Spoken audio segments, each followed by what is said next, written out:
What's going on, everybody? Welcome to another episode of Off the Couch Boxing. I am your host, Rexx Ruger. That, of course, is the Alexis Arguello puppet.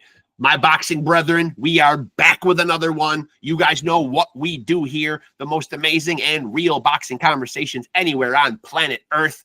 Legends, luminaries, world champions, and fighters on the rise coming here to chop it up with yours truly, your boy, Reckless Rex. Today, we got another banger of an episode. Of course, I'm a little biased. I believe they're all bangers. I don't know. The proof is in the pudding. You guys go check the past episodes. We are north of 280 episodes, and it is a treasure trove. Dive in, check them out. Some incredible conversations with boxing's best and brightest. That I can promise you. We're about to have another great conversation today. It's what we do here, folks. You guys have come to know it, expect it, and love it, I hope. With that being said, before my guest gets in here, I'm super excited to have him first and foremost. But first up on the docket, September 13th, Bud Crawford, Canelo Alvarez. At the time of this recording, it is September 4th, so we are 9 days away from a boxing super fight. This is very exciting news. We don't get a lot of them. Make sure that your Netflix subscription is up to snuff. You're going to need that if you want to watch Bud and Canelo. And, of course, when Brian Norman Sr. gets in here, we will discuss his son's big upcoming fight, the Ring 4 event, the first one where we will go non-pay-per-view, coming up November 22nd, where Brian Norman Jr. will do battle with Devin Haney. I've had that one circled on the calendar for a while since it was announced. Super excited. I make no bones about the fact that I am Team Norman. I've had Pops and Junior both on the podcast a few months back. Love them. Love what they do. Just love their whole vibe. Senior will be with me in a moment here. Would have loved to have had Junior, but the good news is he's locked in, and I love to hear that. Pops told me, man, that he is dialed in, and hey, you got to respect the grind. You got to respect the hustle. You got to respect the fact that, he's got a fight coming up, and it's all about business, which is a good thing, So he will be in here momentarily. Before he gets in here, let me go into promotion mode. Yeah, if you have a podcast, folks, and maybe you don't know this, but you have to pimp it. It's all about the advertising. It's all about the promoting. So the pimp hand is feeling strong. Here we go. Make sure to tap into Off the Couch Boxing on Facebook. That's first and foremost. You'll get updates on new episodes, when I'm dropping them, who will be on those episodes, and any other big boxing news. If it is popping off in the fight game, I will put it up there on the page. I will keep you guys, my boxing brethren, in the loop, informed. So tap in with us on Facebook. And, of course, if you are watching this episode right now, first of all, pat yourself on the back. You're in the right place. You've found the utopia of boxing content. But while you're here, make sure to like, make sure to subscribe, make sure to smash that notification bell. That way, you'll know when all these incredible new conversations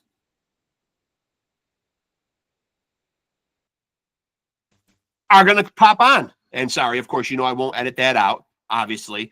When I confer with my guests, you know where I stand on editing. 100 years from now, this will be here, and I want to know that I stood on business when it came to posterity. I leave everything in, folks. Raw, real, unfiltered. That's just how I roll. Plus, I'm not very technically proficient, so I don't really know how to edit.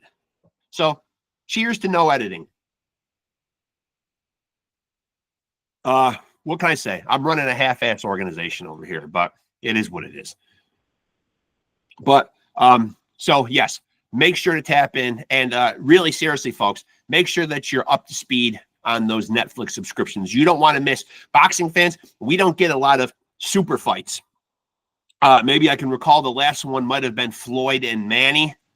That would be deemed, unless somebody differs on their opinion or definition of a super fight. We don't see a lot of them. We're about to see one.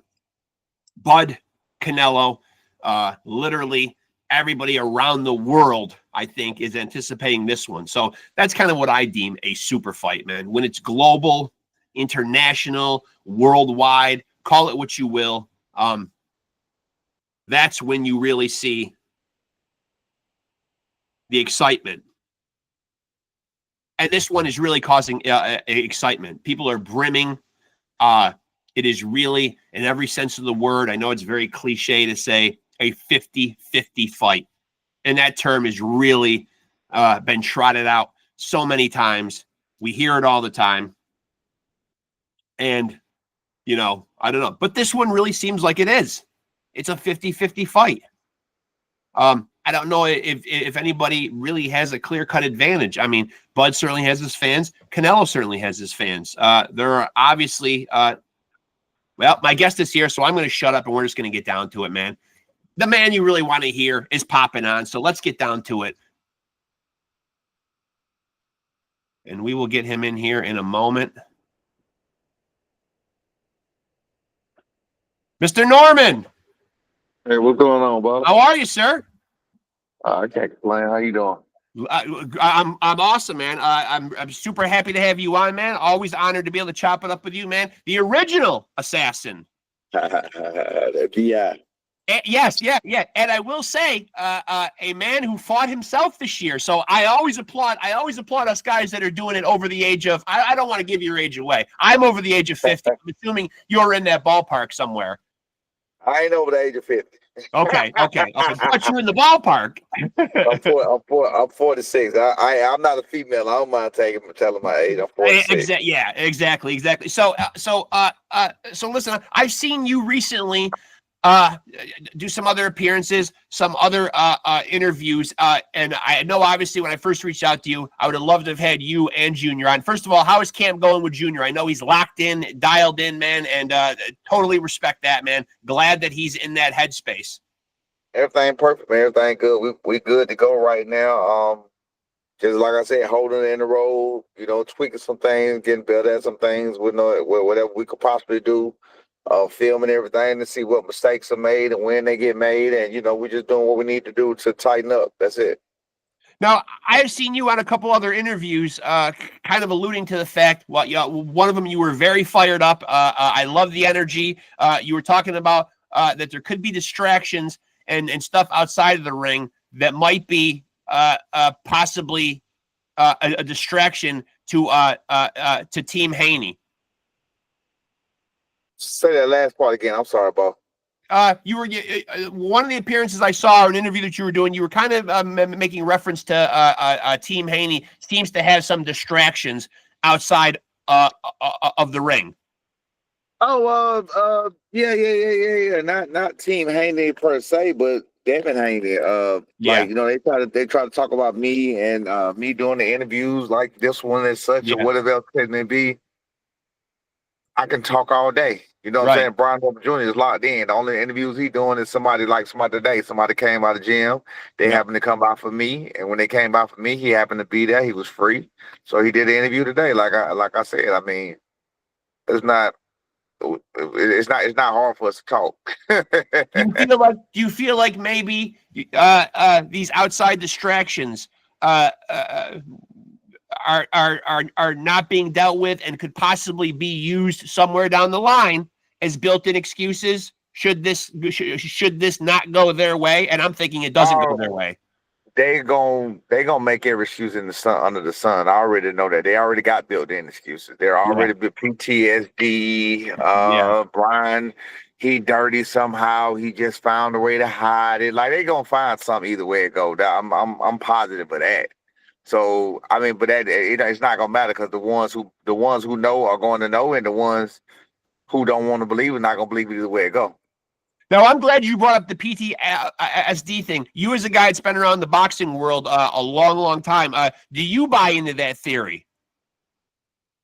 PTSD?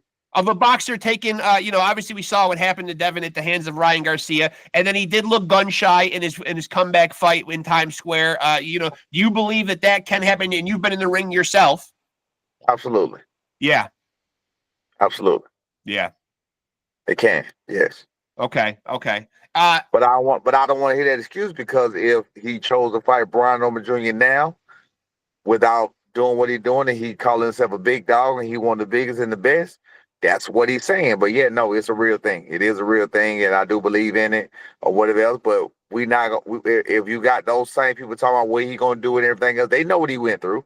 Right. They know what happened, so they still believe in him. Don't not believe in him after it happened. That's it. Do you feel like over the past couple of years that your son has gotten the due respect that he deserves, or has that not come yet? Obviously, these last couple of wins that he's had, signature wins, amazing performances. I know that he was probably looked past in the Giovanni Santillan fight. Then he goes to Tokyo and probably has the knockout of the year. Goes abroad, enemy territory. But has he gotten his flowers yet? I'm gonna say he's starting to. Starting. I don't have a problem with them talking about the opponents. I don't have a problem with them talking about the level of competition, because that's what they're supposed to do. Even though I know that the competition is, like I said, with Giovanni Santillan, he was literally ranked under the great Terrence Crawford. Yep. You can't fight nobody better in the WBO at that time. Jen Sasaki was ranked number 2 under Alexis Rocha, the guy that Giovanni Santillan destroyed. You can't fight anybody better in that situation.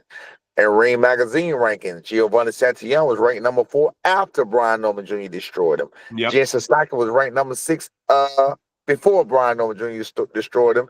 Then at number 5, you had Giasov. Number 3, you had Barrios. Number 2, you had Stanionis. And number 1, you had Brian Norman Jr. And the champ was Jaron Ennis. So who do we miss? Right. Exactly. Who do we miss? Yeah, who do we miss?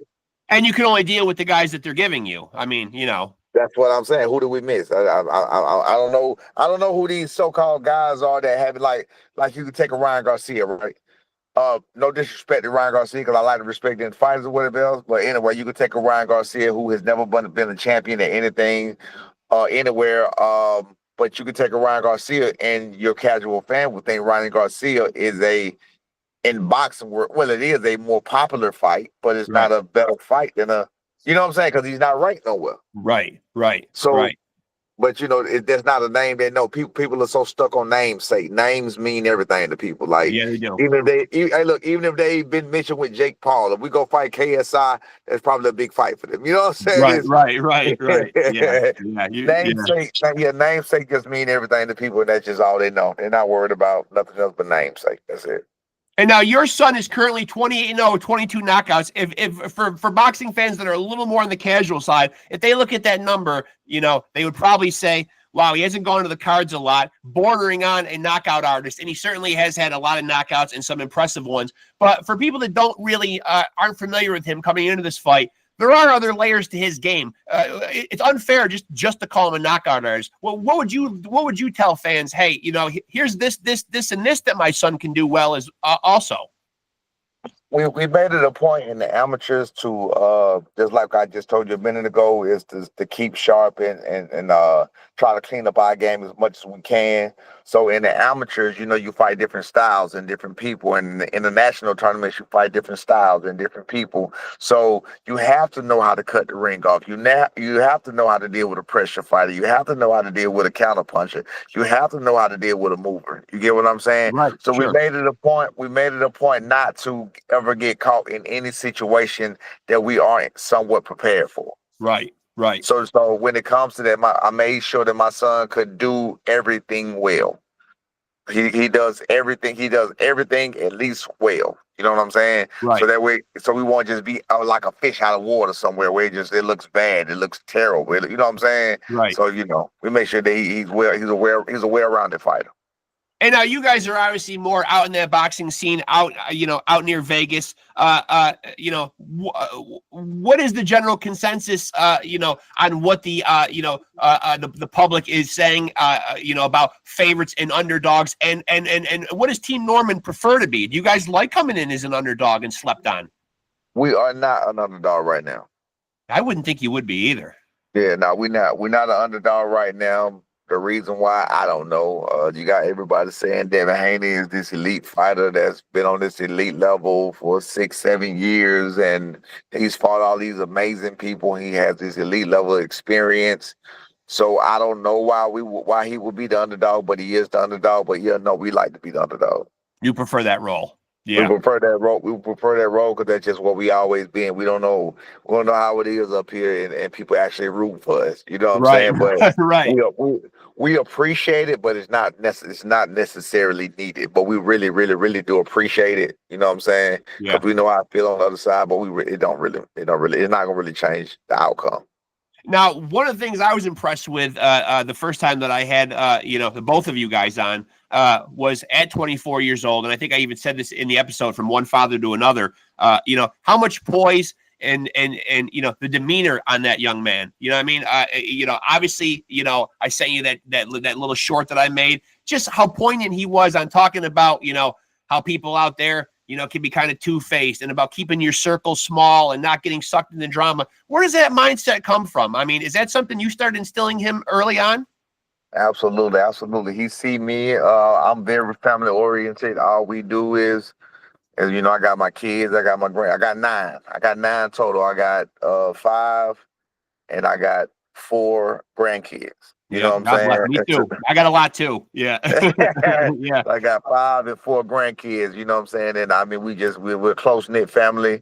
We do everything together. We try to go eat together. When it's a celebration, we all do that together. So we all have our own personal party all the time. You know what I'm saying? Yep. So with that being said, that is our circle. Like, if you can't trust your family, who you gonna trust? And of course, everybody can't trust everybody in their family.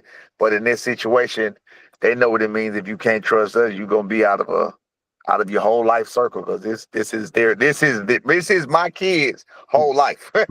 Right. My circle that I created is my kids' whole life. So they better not get burnt out this circle. Yeah. Now there has been, now in the build up to this fight, there have been some tense moments. Obviously, some of those clips have been all over YouTube. Bodyguards involved. Bodies flying all over the place. Anything you'd like to elaborate or say on the build up to this fight? Some of it seemed a little crazy there, Pops. I don't know. No. It's all good, man. It's all good. We're gonna deal with it how we deal with it. Situations happen because they cowardly. Yeah. They're cowardly people. They had an overzealous bodyguard named Elroy. He's the purse holder. If you ever look at him, he always got a purse. He's holding the bag. He's always holding Devin Haney's purse with his, with his goods and his chapstick and, lip gloss, nail polish, things of that nature. Yeah, so he's always holding his purse or whatever else, but he just happens to be a big purse holder. Yeah. It looked like, though, man, for being such a big guy, man, I don't know, man. It looked like your son there gave him a little judo throw. I don't know. Absolutely, yeah. To be honest with you, I didn't even know none of that took place. I didn't know my son flipped him. I didn't know he grabbed my son. If you go back and watch that video, you watch my eyes are locked on him. Like, bro, what's going on? And I never looked to the side. Go watch it. I never looked to the side. I did not know until after it was over and they went to talking about him flipping him and how he grabbed. I was like, what you had to do? I didn't know he had nothing to do with it. Yeah. I thought it was just me. You know what I'm saying? He's throwing people around. There might be an MMA career after the boxing career. Right. So I didn't know what they was talking about when they was talking about that. You know what I'm saying? And I saw the video. I was like, that's crazy. But God know what he was doing, because I got an injury or whatever else, and they hurt that injury. That's taking a lot longer to heal than it should. But got a lot of scar tissue now, whatever. But I'm still rehabbing that. But I had an injury, and it would have made me hurt myself if I knew he had my son, because I wouldn't have had no choice but to do something. I did not know he grabbed my son at all. Yeah. Now, I saw one of the face-offs, and I'm wondering. I'm sure that you've seen the video. I'm wondering what your take is, and maybe you don't even know, but there's the face off with your son and Devin, and then Devin's they're staring at each other, and then Devin says, "I see it, I see it, I see it." What do you think he's talking about? Is he talking about some type of a fear or some kind of energy? No, he don't see nothing. He was doing it for the cameras. Okay. If you notice that same one that you saw, if you heard Brian Norman, they had Brian Norman on the they call him on the collar mic or another mic. Up. Yep. Brian Norman wasn't talking for the fans. He wasn't talking for the people. He was talking to Devin Haney. Yeah. Yeah. So that's your difference right there. Devin Haney was doing it to be a spectacle. Devin Haney was doing it to be seen. Yeah. Devin Haney was doing it to be heard. Brian Norman Jr. wasn't trying to be heard. Brian Norman Jr. was trying to tell him what I'm gonna do to you with what you got going on. You know what I'm saying? So that's the difference between the two. You got one that's trying to do it for showmanship, and you got one that do it in real life. So that's what Did you get the sense, as a guy who's been around the boxing world your whole life, that some of these antics are kind of a nervous energy? I know they are. On their part, yeah. I'm positive, especially Bill Haney. I think Bill Haney is the most nervous. Or whatever else, but I'm gonna make sure I tap into all of that because he picked the right fight this time. Yeah. Yeah. And how did this fight come about? Yeah. Who reaches out to who? Is this a fight you guys have been seeking for a while? Not seeking for a while. What happened is I talked about the fight because it was talks of Devin coming up after Ryan fight, the moving up overweight, instead of moving up to 147 or whatever else. Obviously, that was before the Ramirez fight at 144. So that was the interview. You can go look at there was an article in the Ring magazine where I talked about that, and saying we would have liked that fight, but we wouldn't necessarily just outright calling out a 135 pounder because that's really what he was until he fought 140 that time. Right, you know what I'm saying? Right. Or the two teams. And so, talk to me a little bit about too. It's also been publicized August 20th. You guys signed kind of a long-term deal with Top Rank. So obviously, they made you an offer and a deal that Team Norman was happy with. Renegotiated. It was an already extended contract that was already an extension because he was a champion and some other things or whatever else. So they just renegotiated that deal and just publicized it. That's all. Okay. Very good. Okay. So the deal was really already in place. It was just a renegotiation of that deal. That's all. Okay. And so, I certainly know that you guys aren't looking past any fight, so I won't bring up any future opponents. But do you guys have notions on going to moving up weight classes at all, or will 147 be home for a while? It'll be home for a while. Pete, I'm calling you right back. It'll be home for a while. Okay. And so obviously, there are other belt holders outside of the IBF welterweight, which is vacant. When we get past Haney, what would you like to see your son do next? Unify? The main one is be one of that WBC belt. Mario Barrios is the primary target. He's been the primary target for all the champions, I would imagine. Okay. He got that green belt. He got that that classic green belt that everybody want to have. He would like that belt, and then from that point, I mean that's to go ahead and get this undisputed run started. You know what I'm saying? Because Devin Haney is really just third title defense in 1 year. Yeah. So that's just all that is. That's all that is. Just another title defense. What was it like when you guys went over to Japan? What was that experience like? It was wonderful, man. I think that everybody in life, I think every single American. Where you from? Upstate New York. I think every single American needs to go to Japan to see how they treat people and how they are. If you need an idea of how they are, go to any of their comments, or like on a boxing site, go to any of their comments, even if it's an opponent or an enemy or whatever else. Go look at how they carry themselves and conduct themselves, and I think we'll be surprised at how fucked up we are. Yeah. we terrible, man. We terrible by nature, man. They are very respectful. They are very respectful people. Yeah, you're right about that.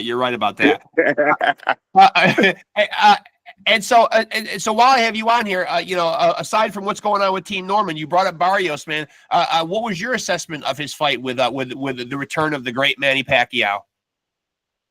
I mean, I think he should have. I wanted Pac-Man to win. I thought Pac-Man would have won. I think Pac-Man did win. I think he did edge it out, but I can agree that he didn't do enough to beat the champion, if you want to say that. You know what I'm saying? But I mean, I think he did beat him. That's my personal opinion or whatever. But, I don't argue with close fights the way the judges saw it, the way they saw it, but it's just kind of odd that PBC fights always end up as a lot of PB fights end up as a draw because they don't want that belt to change hands. You know what I'm saying? So unfortunately, that's the way the cookie crumbled and the way the dice rolled that night. So it is what it is, I guess. Do you feel like Mario Barrios? I've had people say that maybe he was showing Manny a little too much reverence, a little too much respect in the ring. He absolutely did. He was letting Manny dictate everything. He definitely wasn't a dog in there, Barrios. Barrios definitely wasn't a dog in there, and Pacquiao definitely lost a step or two. You know what I'm saying? But it's to be expected to be at 47 years old. Yeah, so it's to be right. Yeah, so it's expected that he lost a step, but I mean, you got to admit he looked pretty damn good to be 47 years old. He sure did. And now because we get so few of these, maybe the last one I keep saying on here was maybe Floyd and Manny. We don't see a lot of super fights. We're 9 days away at the time of this episode of seeing one. Where do you stand? Where do you think Bud and Canelo is going to shake out? I'm gonna go with Crawford, man. I think Crawford is. I think that the biggest advantage that Canelo had was size. I don't think it was necessarily power. It was size. We can't say strength because people always say how strong Crawford is. But it was size and experience at the weight class and acclimation to the weight class. So those are the only two things. Outside of that, it was pretty much an equal fight. It's an even fight. I think Terrence Crawford is a very smart fighter. I think Canelo is a very good but worn fighter. He's been fighting for a long time, man. A lot of miles. Yeah, he got a lot of miles on him. And I was watching some videos of him the other day, and you just gotta look how worn and tired he is at the end of his fights now. You know what I'm saying? That's a lot of work. So I'm gonna go with Crawford on those. And I'm gonna go. Wait. And I gotta say, I'm going for Crawford. Man. One of the main reasons I said I'm not gonna bet against him is because I lost against Crawford twice. I bet on Sean Porter and I bet on Spence, and I lost my ass too. I bet I spent too. So I said, you know what? He did what he did to Spence. I said, you know what? You made me a believer. You got it. So. And now the last couple of years, man, I mentioned earlier, your son has really been on an amazing trajectory. What growth, from the Giovanni Santillan fight, maybe even a little before that up to now, man, what growth and what strides have you seen him make? You're around him all the time, obviously. I think Giovanni Santillan was the one. Giovanni Santillan was the one that he needed. That was the one that did it. That was the opportunity that he needed to whip him into shape and to whip him back on track. I think what people are not looking at, and I think the idiocy is what I'm gonna say that people have is they think that he got better overnight. He did not get better overnight. Right. He didn't gain these skills overnight. He didn't gain that overnight. He just locked in. He started doing certain things and he stopped caring what people thought, and he just started believing in himself. And it was really more of an anger, chip on your shoulder type situation that is it was a driving force, put it that way. It was just a driving force. He had a different type of driving force in him to do what he was doing, but he didn't learn anything different. He didn't go back. Like I heard Tim Bradley say, he heard what people were saying. He went back, got back. No, he didn't. No, he didn't. He always had it in him. He just showed it. That's all. And now, I don't know, Senior, but I also thought I saw a video floating around a couple of weeks ago where it looked like we were going to see your second fight in 2025, you versus Tim Bradley. No, Tim Bradley already declined that fight, but you might see one between me and Bill Haney, and Bill Haney want to get at it. We can do that. Oh, that's the one right there. That's what we should have staged that as like a double header on this card. That would have been good. Hey, I mean, I think both of us got to focus on our son, so we can't do it on that card, but we can definitely do it on another card. But you have managed to be, and this is what I really respect about you, you bring up fathers in the sport. You've managed to be one of those ones, that doesn't try to outshine and overshadow your son.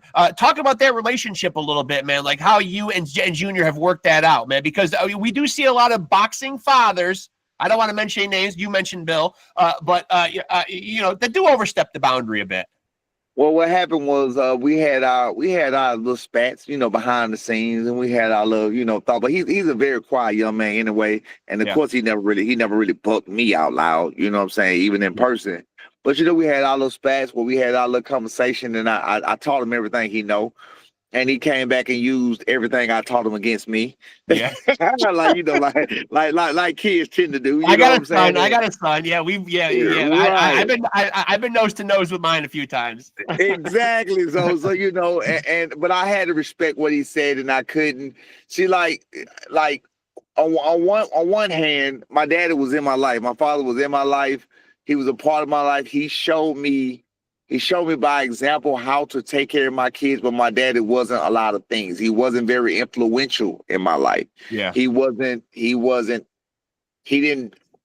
actively talking to me. He didn't actively teach me. You get what I'm saying? But my father was a wonderful caretaker. He took care of us endlessly. You get what I'm saying? And that's where I got that from. So I just, you take from what you see from your father and what you didn't have, and you try to give it to your son or to your kids sometimes. So either, some people gonna either take it and run with it, and they think that's the way it's supposed to be, or some people gonna say, "Nah, I'm not gonna do that to my child," and they give it to them and they give them the attention that they need. You feel me? Right. So that's what I did. I gave my son and all my kids all the attention that I could give them and the attention they need. So with me telling him and teaching him and explaining certain things to him that I had to learn on my own, and I explained to him I had to learn on my own, he came back and used it against me, and he said pretty much, imagine if you wanted to do something, or if you had thoughts about this, and you had thoughts about that, and somebody was telling you, I'm strong-headed. I'm very strong-minded. Right. And imagine somebody was telling you no, or imagine somebody was telling you, and they trying to run you get what I'm saying? Oh, sure. Yeah. So I was like, that made all the sense in the world. You know what I'm saying?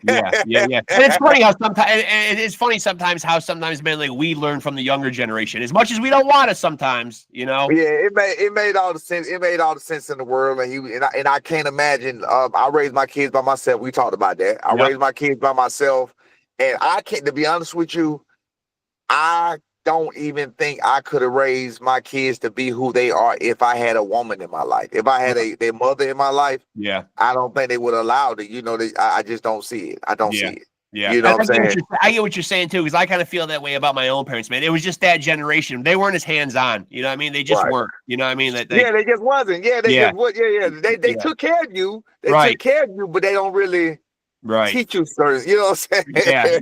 Yeah. You gotta grow up. You gotta grow. You gotta raise yourself a little bit in the 70s and 60s and stuff. Yeah, you gotta. And so, I know I talked earlier about Brian and getting his flowers or whatever. Obviously, so much is always made about the pound for pound list, the face of the sport. Where do you think your son is starting to enter that conversation now? I'm not going to jump the gun on that yet because I don't know how they rate the pound for pound list. Because usually when I think of pound for pound, they think of moving up in weight, doing what they're doing, like a Ben Rodriguez, like an Inoue, like a Pacquiao, how he was, like a Floyd Mayweather. So I mean, I'm not necessarily looking for that right now. If they want to put him there, they can put him there. That's fine. Yeah. But I mean, I think he would have to move up in weight at least once to make a pound for pound list. Yeah. Okay. That's just my opinion. Yeah, that's just my opinion on that. And how active do you think Brian at Team Norman will be in 2026? Obviously, this will be your last fight for 2025. Absolutely. I'm hoping minimum 3. Okay. That's a good question. I need to ask and see, do they have minimums? I'm glad you just asked me that because I'm not his manager anymore, so I wasn't part of the discussion. Yeah. I know the numbers, but I don't know the details. Right. So I'm glad you asked me. I need to find that out myself because I'm curious to know that myself. I hope the guy. I mean, he's 24. Right. That was one of the things that he always told his manager initially, Cameron Duncan, RIP Cameron Duncan, and he told Top Rank that he wanted to stay busy because he's a young fighter. He's liked. Yeah. That was what he missed out of when he became a professional as opposed to amateur. That's why he had so many fights so fast. Right. He told Cameron Duncan, "Look, I like to fight." Right. You know what I'm saying? Cameron Duncan was giving him a lot of easy fights. He was like, okay, these are not fights. I need to fight. Right. I want some challenges. Yeah. Right. I want some. Yeah. He was going to just like stepping on people. And Cameron Duncan was, he was just so protective of his fighters. He just didn't want anything to happen. But I'm going to say this too. I did learn something, and I understood what he was saying. We went to Mexico one time, and my son fought a guy 5-1. It was a guy that Mexico liked. It was one of their guys. My son beat him. I got it on YouTube, knocked him out, raised his hand as the winner. It's on his record right now as a no contest. So he's really 29-0 with 23 knockouts. Okay. But that's what Cameron Duncan was telling us. We was going to Mexico. He was like, look, it's not nice. He was like, some of these guys, they don't, you know what I mean? You trying to fight better. Right, he's like, you trying to fight better guys. They might do you dirty down there, yeah. Yeah, because the way we would look at it, listen to me, this is the honest thing. The way we look at it, the best card, the best guy on the fight, my son would have wiped him out. The best guy on the whole card, like the main one. I'm like, we'll beat him now. You know what I'm saying? Right. He's 17 years old, but again, they don't want that. So you know how I go. Right. And I'm very excited about this card too, man. I mean, I'm doing what I do. Obviously, I'm in a lot of boxing chats and a lot of boxing rooms. The general consensus is that a lot of people, for this event in November would have loved to seen, a lot of people feel that Haney Norman should have been the main event. No disrespect to David Benavidez, obviously, man. But I mean, you guys are the main event in my mind in this card. Yeah. I think that's in everybody's eyes. I'm cool with it not being the main event, although it should be the main event, but it's okay. It's all right. Yeah. And so, before I let you out of here, man, obviously I know that you. I'm sorry. No, it's okay. Obviously, I want to ask. So Junior's dialed in for November 22nd, man. Why will Brian win this fight November 22nd, man? Tell the public why Brian Norman Jr. will have his hand raised. Because he's just that good. Brian Norman Jr. is just that good. He's just that determined. He is definitely going to find. He has all the balls in his court, all the advantages in his court, other than championship advantages or whatever else. But I take that at face value, being that Devin Haney did it at 135. Yeah. The 135 panels don't stand a chance. There's nobody on Devin Haney's resume that my son would have a problem with. Nobody. Not a Lomachenko, not a Regis, not a Linares. There's nobody on Devin Haney's record that Brian Norman Jr. will have any problem with whatsoever. So to sum it all up, November 22nd ends how? A Brian Norman Jr. victory, a Brian Norman Jr. knockout? It's going to be a Brian Norman Jr. knockout. This fight will not go the distance. No way. Will not go the distance. Okay. No. Just in case anybody out there is wants to bet the over under, you heard it right. You heard it from Senior. We'll not go to this. This will end inside the distance. We're not looking for the knockout. We're not going out looking for the knockout. But I know for a fact the knockout is going to happen. I know what Brian Norman Jr. hitting like. I can imagine only over 12 rounds, and you got Devin Haney and Bill Haney making it personal. Yeah. And Brian Norman now is smart enough not to smother himself. You know what I'm saying? Like he did against Quentin Randall. Right. Or whatever. Right. You know what I mean? Right. So you feel like some of this personal stuff, as I mentioned earlier, So I'm sorry, say that. No, that's okay. Obviously, I talked about the build-up, the confrontations, the trash talking. Is that fuel for you guys? Because you guys are so laid back and so even keel. But do you use that stuff as fuel? And is it personal? Oh, it's definitely personal now. It's personal for me because of my arm. Like I was trying to get together and be okay to train my son like I needed to train him. I got my assistant coach Byron Oglesby, who helps me out tremendously or whatever else, but he's been pretty much 100% hands-on with me, just being, just being by the wayside, being the overseer. You know what I'm saying? Which I don't mind doing that either. That's a bit of a break, but at the same time, I still like to be involved in what's going on. You know what I'm saying? Yeah, absolutely. Yeah. Yes, but like I said, I do train him, I do oversee, I do give him the styles, I tell him what to work on, I tell him what we're gonna do, I tell him, you know what I'm saying? I do all of that or whatever else. So but like I said, he messed me up and set me back a little bit on that. Well, we saw Brian Norman Jr. throw plenty of hands. We've just seen him throw bodyguards. There's nothing he can't throw, right? I mean, he will throw it. And I do believe he's going to throw one hell of a beating on Devin Haney November 22nd. He is. Man, we just got to, God willing, everybody get to the ring safely. God willing, nobody gets sick, ill in Saudi Arabia. I know that certain things have happened over there. Yeah. I don't know if it's due to, of course, that's a concern of mine. Like, I don't know if it's due to climate change, weather change, scenario, whatever it is. Yeah, You know drink what I'm some saying? bottled water. Drink some bottled water while you're over there. Right. I don't know, man. I don't know. Watch the food, watch the water. I mean, a strange country, I mean, I don't know if you guys had to deal with any of that in Japan or if that was a concern.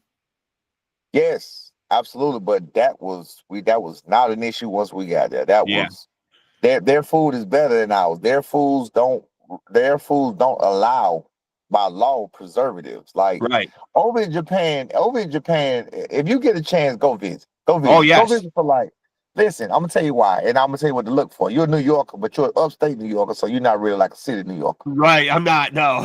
Everyone always thinks when you're from New York, they automatically. Yeah, no, I know. I've been to the two. Trust me. Yeah. They automatically ask me what borough, and I'm just like, I'm far from any boroughs. You are in the country. Yeah. I'm closer to Syracuse. I'm actually close to where Brian fought at the Turning Stone. Yeah. I've been up there. Up there before. Yeah, I've been up there before. I'm about 15 minutes away from where he fought Boca Chica there when he had the no contest. Right. I've been up there. I've been up there before. Up there, in New York. Hold on one second. In New York, you know how they act and how people act and how they are, whatever else. Yeah. If you go to Japan and you see, you won't have a bad day. Right. If you have a bad day, you're just having a bad day. That's your fault, right? That's your fault. Yeah, that's on you. Right, right. If you have a bad day, you're just having a bad day. Yeah, it's your fault. You know what I'm saying? Nobody made you have a bad day. Nobody did anything. If you have a bad day, it's on you because it's not like you go in the store. Well, man, did you hear what she said? It's not like that. Right. It's not like people don't bother you. People don't look at you. There's none of that. There's no issues. Yeah, everyone's polite. The only people that got the only people on that trip, I would say, senior, that weren't treated hospitable was Brian's treatment of Jin Sasaki. Right.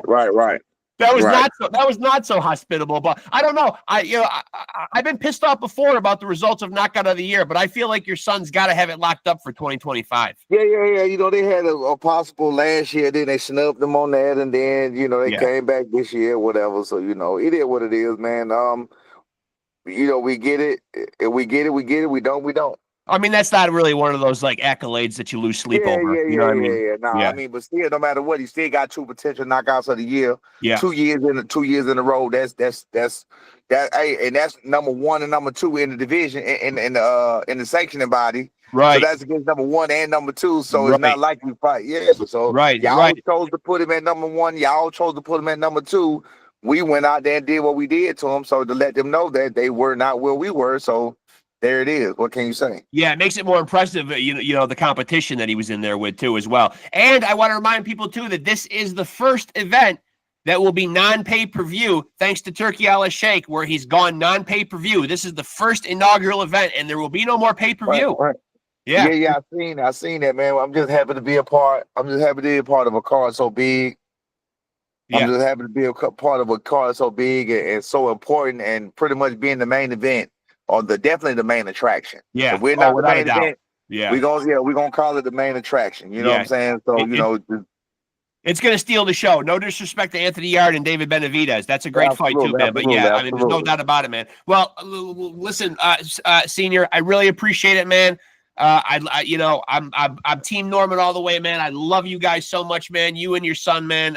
It's such a great conversation the first time I had you guys on, man. And always appreciate you coming on here, man. And stay in touch, man. And I guarantee we'll be talking after this fight, and we'll be celebrating. Man, I appreciate you. Okay, boss. We'll talk soon, my friend. Thank you. All right. Okay. Bye-bye. And there he goes, folks. Brian Norman Sr., whose son, Brian Norman Jr., is about to do what I believe some serious damage on Devin Haney. This is got the makings of fight of the year. It's certainly one that people, boxing fans, I keep hearing boxing fans say, this is the fight that we didn't know we needed. Kind of came out of the blue. Suddenly, we just got notified, hey, these guys are going to fight. But now it has really taken on a palpable excitement. I know from doing this podcast and just keeping my ear to the pavement in the boxing world, it is highly anticipated, extremely looked forward to. It is going to be exciting. As Senior mentioned, there have been confrontations already. There have been verbal arrows slung. There has been Brian Norman Jr. Throwing around, as Senior put it, Devin's purse holder, a.k.a. bodyguard. So there has been physicality. There has been words exchanged. It has taken on a deeper, more personal meaning. So all the makings of what we want in a good scrap. It really is going to be fireworks. Again, it will be November 22nd. Deuce, the first inaugural non-pay-per-view event, thanks to Turkey a la Sheikh. This is going to be, and the rest of the card, stacked. Again, thank you to Turkey a la Sheikh. We will see David Benavidez and Anthony Yard in the main event, which should be the co-main, and it should be Haney versus Norman Jr. But we're still getting that fight. That will be our co-main. We will get Bam Rodriguez against Puma Martinez. We will get Abdullah Mason going for his first title against Sam Noakes. It is really a fantastic card from top to bottom. My guy Dion Nicholson, who has been on the podcast, friend of the show a couple times, is slated to face Artur Beterbiev. I believe, if I'm not mistaken, we're getting Dalton Smith versus Subriel Matias. So again, Turkey a la Sheikh has done us boxing fans another solid. Not only has he done away with pay-per-view, he is giving us yet another stacked, amazing card. So, listen, man, Turkey a la Sheikh, we praise your name, sir, as boxing fans. And, of course, big ups and thank you to Brian Norman Sr. Love having him on, not just to talk about his son and Team Norman, but just to get his insights on some of the stuff going on in the boxing world, i.e. we talked Barrios and Pacquiao, we talked upcoming Bud and Canelo. But most importantly, we dug in on the task at hand, which is Devin Haney in the crosshairs of Team Norman. Not a good place to be. He is obviously coming off, Brian Norman Jr., that is, that impressive knockout over in Tokyo of Jin Sasaki a couple months ago. He is really, really climbing the rankings, at least in the court of public opinion in the boxing world. Boxing fans are really starting to dial in and know who Brian Norman Jr. is, and deservedly so. He has had some impressive wins these last couple years, man, knocking motherfuckers out. And listen, that's going to get you some attention and some notoriety. And I couldn't be happier, man, because one of my favorite fighters in the game right now, and just love Team Norman, man. Senior, junior, I consider them friends of the podcast now. That's time number 2. Albeit it was just Senior this time. But hopefully after this fight, we can get up with Junior again as well, and chop it up and talk about this soon-to-be victory, which I'm pretty confident is going to happen. No disrespect to boxing fans or Devin Haney fans, but, you know, hey, it is what it is. The facts is the facts. Brian Norman Jr.'s star is rising. He's on the ride. His trajectory is going upwards, man, and I just see another victory, plain and simple. And you heard Senior say this one is not going to go the distance. So, and that I also believe as well. So fireworks, folks, we got them on the way. And so make sure you're tapped in November 22nd. We're a little over 2 months away. Obviously, time of this recording, it's September 4th. We're 9 days away from Canelo and Bud. That's first on the docket, man. Big super fight coming up. But then we got that stacked card November 22nd. And so make sure that you are tapped in. A lot of great boxing action coming up this fall/winter. So boxing fans, get ready. We got some bangers coming down the pike. So again, thank you to Brian Norman Sr. Always appreciate him coming on. Again, let me recap. Make sure to like and follow Off the Couch Boxing on Facebook. And of course, make sure to like, subscribe, and smash that notification bell to stay tapped in. When you check out those past episodes, you will understand why I make the claim, the bold claim, that we are the undisputed, undefeated heavyweight champion of boxing podcasts. And we are. The proof is in the pudding. Go check out the list of amazing guests that we've had, man. We've ran down everybody and anybody within reason that we can get. If there's anybody that you want to see us get, you got suggestions, comments, hit me up in the comment section. Hit me up through the Facebook. I'm very interactive, man. Your boy Reckless Rexx is a man of the people. I will respond, man. Let's talk boxing. Let's talk what you'd like to see on the show, and I will respond. And again, that also makes me the heavyweight champion of boxing podcasters. And the good news is you too at home can be a champion. And the recipe is very simple. All you got to do is continue to stay tapped in to Off the Couch Boxing and continue to roll with the champs. Peace.